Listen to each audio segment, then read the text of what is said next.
Aja sih paling jelasinnya, nggak ada yang lain. Nih pada akhirnya melaporkan. Ya, Apa yang membuat Amin sendiri akhirnya melaporkan? apa yang akhirnya melaporkan karena si manusia ini tuh pagi, siang, sore, malam berbulan-bulan ngebahas gue aja, katanya nggak peduli, tapi yang dibahas gue terus itu katanya nggak ngurusin, tapi yang dibahas bisa kalian lihat kan, karena kan akunnya juga tidak dikunci, tapi yang dia ngebahasnya gue terus kan, nggak diajak tapi tetap gue aja gitu.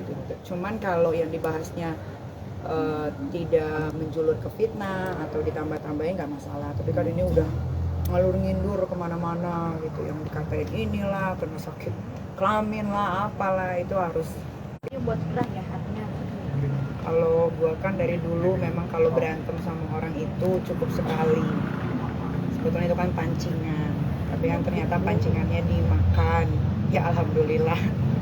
Baru ada kesempatan untuk laporan hari ini karena kan yang kalian tahu dari kasus Laura yang kabur dari rumah aman kan gue ngurusin sampai detik ini kan, jadi kenapa baru dilaporin sekarang, karena baru punya waktu sekarang, dan gue kan juga ada urusan pekerjaan, ini Ami juga mau buka cabang, jadi dari kemarin melihat anak gitu, jadi ada waktu lenggang. Ini juga sebenarnya capek karena kan habis dari Balikpapan kemarin, baru balik tadi jam 8 langsung ke sini ke situ gitu. Jadi baru ada kesempatan sekarang buat melaporin. Nah, Niki sebagai penegasan tadi pemeriksaan atas laporannya Bang Rasman betul? Masalah FS ya? Fitri Kak Fitri. Tanya aja sama Humas Tadi Polres sih Jaksa. sudah dibenarkan sih tadi melaporkan inisial FS itu sendiri dari Bu Humas sendiri. Bukan satu orang sih, ada beberapa akun juga yang memang sudah di tracking, ternyata itu adalah suruhannya. Berapa akun? 2 ya bang, ada 2. Dan kenal dengan akun tersebut atau akun buzzer atau seperti apa? Kalau kenal enggak, tapi gue tahu kalau itu pasti disuruh karena dari kata-katanya, bahasanya itu seperti gue zaman masih berteman dengan dia. Nih dari hubungan pertemanan kakak adik sekarang jadi lawan. Nggak ada, gue punya kakak cowok.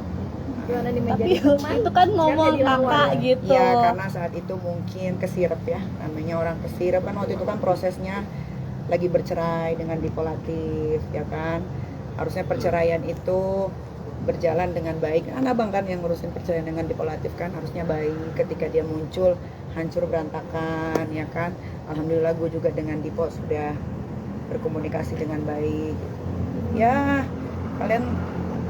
Kalau kalian yang tahu saya jawab. Kak Niki, mungkin kondisi dari Laura sendiri seperti apa sih ini terlihat? Abang yang sering berkomunikasi. Kalau kondisinya alhamdulillah dia baik-baik saja Ke ya. depan, Bang, lihatnya. Yang kedua dia sudah menjelaskan yang sebenarnya, itu aja. Terus beberapa kali banyak pertanyaan kepada saya tentang foto ada seorang laki-laki. Jadi saya katakan bahwa itu terjadi pada tanggal 30 hari Kamis dan juga hari Senin. Itu foto ada saya yang memfoto, dan ada juga orang kepercayaan Niki yang memfoto. Jadi jangan lagi ditanyakan bahwa itu adalah foto kapan. Itu foto yang paling baru pada tanggal 30 Januari dan hari Senin berikutnya, seperti itu. Kak Niki juga kemarin kabarnya sudah video call juga Kak. Apa itu? AI. Teknologi bang, teknologi. Sama saya, kalau gimana sih, itu fotonya banyak sama saya. Ada satu teman-teman wartawan itu saya pernah lihatkan itu foto. Dan pada saat saya ada di podcast itu saya lihatkan ini fotonya, foto yang terbaru. Sebetulnya itu tuh nggak usah dipedulikan ya, yang harus dipedulikan itu adalah sekarang Laura sudah sadar ya, mau Laura Juga membuat story mundur dari Laura, mungkin seperti apa kan? ya harusnya sih siluman itu memang harusnya sadar dari dini ya, sebelum dia mendekati anak saya Laura waktu dia masih di UK. Laura kan sekolahnya di UK, kalian tahu kan, harusnya kan dia tidak harus masuk gitu kan ke kehidupannya anak saya, harusnya dia sudah mengencam pendidikan, dan sekarang harusnya dia sudah kuliah sebentar lagi kan, karena masuknya siluman ini ya kan hancur semua masa depannya. Tapi ya sudah, yang berlalu biarlah berlalu, masih bisa ditolong. Yang penting Lauranya juga masih punya keinginan untuk melanjutkan sekolah. Sudah, saya sebagai orang tua, apa yang anak saya mau selagi itu positif akan saya lakukan dan akan saya support seperti itu. Kak, mungkin boleh update sedikit kegiatan Loli di sana seperti apa sih Kak? Kegiatannya banyak, dia belajar.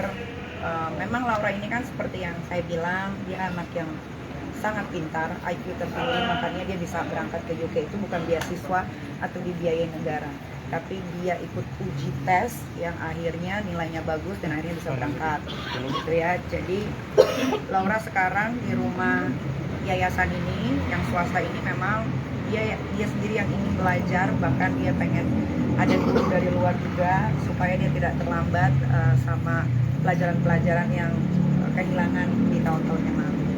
Tadi ngomongin soal UK tadi, katanya ingin mensekolahkan kembali anak-anak di luar negeri. Ya. Di tempat yang sama atau berbeda? Gimana kan? Tergantung tesnya ya, karena kan lewat tes lagi, jadi tergantung. Tapi memang di sana sudah disiapkan, kalau misalkan dapat di UK lagi ya sudah disiapkan, ada teman baik di sana yang memang akan menjaga, atau di mana negaranya pun belum tahu. Tapi kalau dia pilihnya UK atau dia pilihnya Amerika atau dia pilihnya Eropa, ya semua ada tim yang mau membantu untuk menjaga Laura di sana. Tetap di asrama kan Niki? Asrama. Lebih bersyukur nggak sih Kak Niki melihat keadaan Loli sekarang bisa bilang jauh lebih baik Kak? Bersyukur, iya, memang harusnya seperti ini kan. Cuman kan dari kemarin ini banyak yang menanggulangi, apa sih kalau ikut-ikutan itu, banyak yang nunggangin. Akhirnya namanya Laura masih labil di umur-umur segitu kan, dengan tahu banyak hal, tapi dia tanyanya mungkin sama orang yang tidak tepat, atau dia didekatkan sama orang-orang yang tidak suka sama saya sebagai orang tuanya yang ingin menghancurkan lewat dunia. Tapi sekarang kan sudah ada di genggaman, terus Laura juga semakin kesini makin sini, karena Laura juga sekarang udah bisa curhat sama Bang Fahmi. Dia sudah mengakui kesalahannya, dia tahu apa yang sudah dia lakukan, dia menyesal. Karena ya mungkin namanya manusia menyesal pasti di akhir, nggak mungkin di awal kan. Dia menyesal, harusnya dia sekarang sudah kuliah gitu kan, dia punya teman-teman yang bagus dulunya, sekarang jadi seperti ini. Ya sudah, buat saya tuh apapun yang masih bisa diperbaiki ya sudah diperbaiki saja. Kak Niki terkait rencana Laura nanti akan speak up mungkin seperti apa nih Kak? Iya, setelah besok ya. Setelah besok. Besok kalian Itu memang keinginan Laura atau seperti apa? Keinginan dari Laura sendiri atau seperti apa? apa nih satu Keinginan dari Laura sendiri atau keinginan dari dia, karena Laura ini melihat beberapa postingan orang-orang yang menurut dia kok begini ya, padahal harusnya nggak begini. Jadi dia mau bicara sendiri tanpa ada paksaan, ya kan Bang? akankah bertemu tatap muka dengan Sarjana atau di video baik video atau seperti apa sih nanti kalau misalkan teknis aja. Itu teknis nanti dikasih tahu.